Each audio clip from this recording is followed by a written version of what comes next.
soit avec vous. Nous sommes aujourd'hui le 6 septembre, 23e dimanche du temps ordinaire.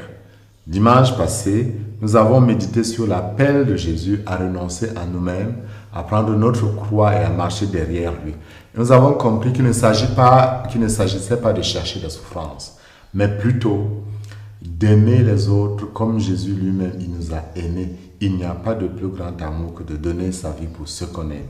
Donc de rechercher l'épanouissement des autres, de rechercher le bien commun, de rejeter l'égoïsme, de rejeter l'égocentrisme. Ce dimanche, nous avons comme un cas d'école. Il nous vient du chapitre 18, selon Saint Matthieu, qui est dénommé tout ce chapitre comme la règle de vie de la communauté chrétienne.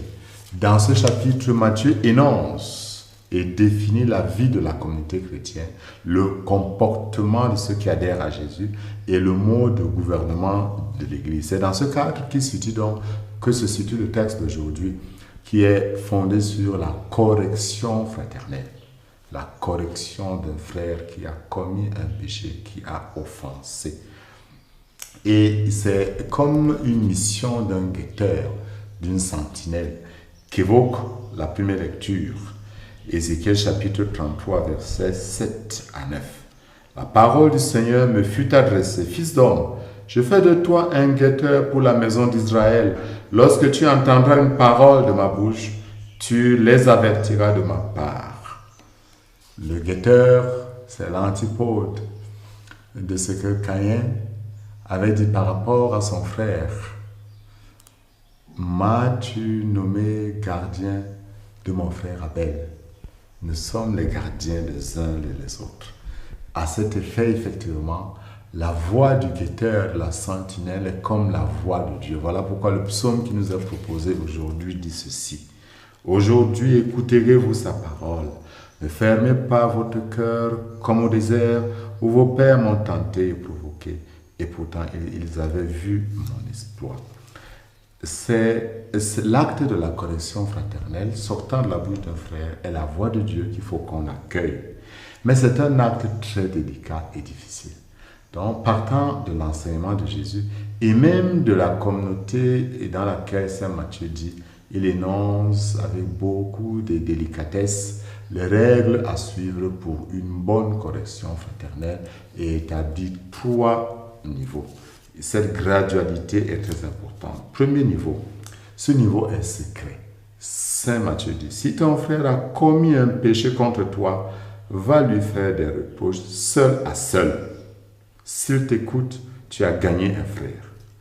La démarche du dialogue fraternel, personnel, établit une intimité qui peut dissiper les incompréhensions et les malentendus entre des amis, entre des frères.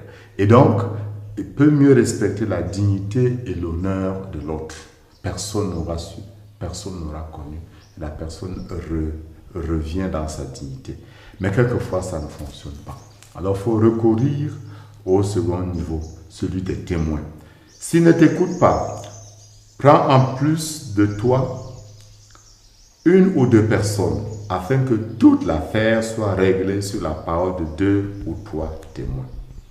Avec le recours d'1 ou de 2 témoins qui partagent la même foi, qui ont les mêmes exigences de charité, il est possible d'amener le frère, n'est-ce pas, à renoncer au mal. Il est possible de le délier du mal qui l'a embrigadé.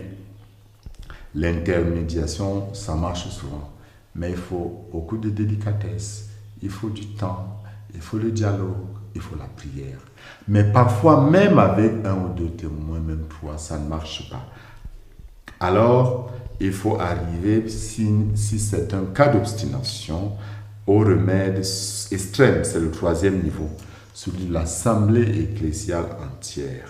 Le but étant toujours, ne l'oublions jamais, d'aider le frère d'un côté et de préserver le bien de toute la communauté. Mais si en face, même l'assemblée entière ne reçoit que entêtement, indifférence, orgueil démesuré, arrogance et refus total de changement, la communauté, nous dit Jésus, peut arriver à l'excommunication qui est pour le cas d'espèce la peine capitale. Mais c'est quoi l'excommunication? C'est la reconnaissance formelle du fait que le frère s'est mis lui-même hors la communauté, le sachant et le voulant dans l'entêtement par son comportement, il s'est exclu de la communauté. Être sentinelle, pratiquer la correction fraternelle, c'est toutefois un art qui nécessite beaucoup d'amour authentique, vrai, beaucoup de prière, beaucoup d'humilité, de sensibilité humaine et de sensibilité intérieure. Parce que cela peut devenir un boomerang qui détruit la communauté si la correction fraternelle est pratiquée dans l'hypocrisie ou bien dans ce que nous appelons chez nous ici le Congo-ça, ou bien une bureaucratie administrative, des juges qui n'ont plus de sensibilité humaine, qui ignorent cet avertissement du Christ. Ne jugez pas et vous ne serez pas jugés.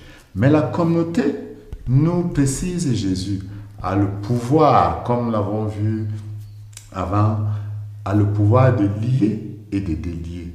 Parce que quand les frères et sœurs sont réunis au nom de Jésus, tout ce qu'ils demandent, Dieu l'accomplit. Et ce qu'il lie, ce qu'il délie, Dieu le lie ou bien le délie. Alors, si la communauté a ce pouvoir, elle ne doit toutefois jamais oublier que foncièrement ce pouvoir, c'est pour offrir le pardon, c'est pour consoler, c'est pour exhorter, c'est pour guider vers le salut. Ce qui est à préserver toutefois, tout en tenant compte du bien de chaque individu, le bien suprême, c'est le bien de la communauté, la gloire de Dieu et le salut des âmes.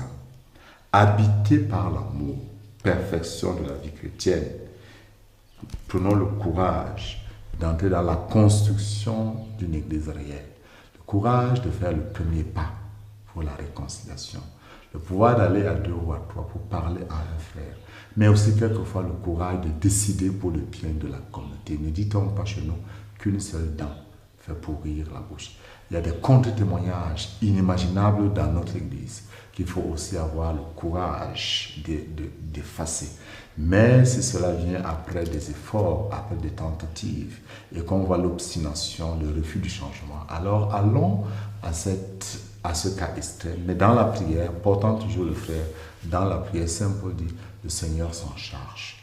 Qu'en ce saint jour, Dieu nous donne la grâce d'avoir le courage et la lumière de la vérité pour la construction de son Église, de nos communautés et de nos familles. Et que Dieu, dans sa bonté, vous bénisse au nom du Père, et du Fils et du Saint-Esprit.